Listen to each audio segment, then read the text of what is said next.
La sagesse de Dieu, une lumière pour nos pas. Proverbe 9:10, le commencement de la sagesse, c'est la crainte de l'Éternel. Nous avons la science, mais il nous manque la sagesse. C'est vivre selon le cœur de Dieu. C'est marcher dans sa lumière, discerner sa volonté et choisir ses voies, même quand elles sont différentes des nôtres. Aujourd'hui, Dieu veut nous rappeler que sa sagesse est disponible pour ceux qui le cherchent. Et cette sagesse transforme tout, nos pensées, nos décisions, nos relations et même nos épreuves. 1. La sagesse de Dieu dépasse la sagesse humaine. Ésaïe 55, 8-9.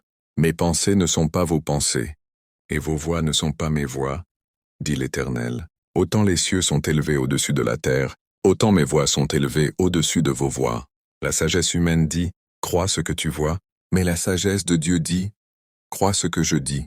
Dieu agit souvent à contre-courant. Il choisit David, un simple berger, pour être roi. Il choisit Moïse, bégayant, pour parler à Pharaon. Il choisit Marie, une jeune fille humble, pour porter le Sauveur du monde.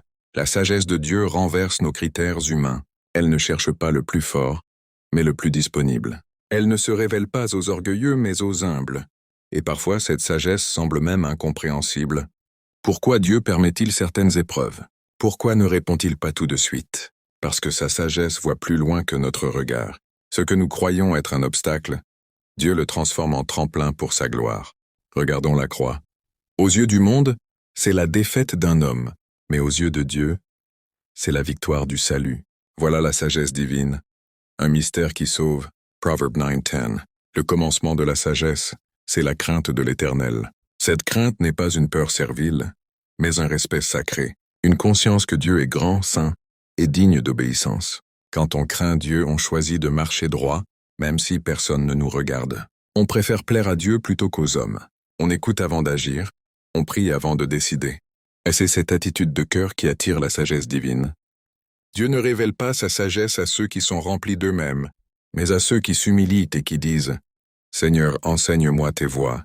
Jacques 1,5 nous dit « Si quelqu'un d'entre vous manque de sagesse, qu'il la demande à Dieu, qui donne à tous simplement et sans reproche, et elle lui sera donnée. » Alors, frères et sœurs, au lieu de nous fier à nos émotions, nos raisonnements ou nos habitudes, apprenons à demander chaque jour « Seigneur, que ferais-tu à ma place ?»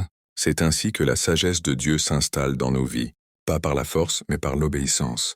3. La sagesse de Dieu se révèle en Jésus-Christ. 1 Corinthiens 1,24. Christ est la puissance de Dieu et la sagesse de Dieu. Jésus est la sagesse incarnée. Chaque parole qu'il a dite, chaque geste qu'il a posé, révèle comment Dieu pense et agit.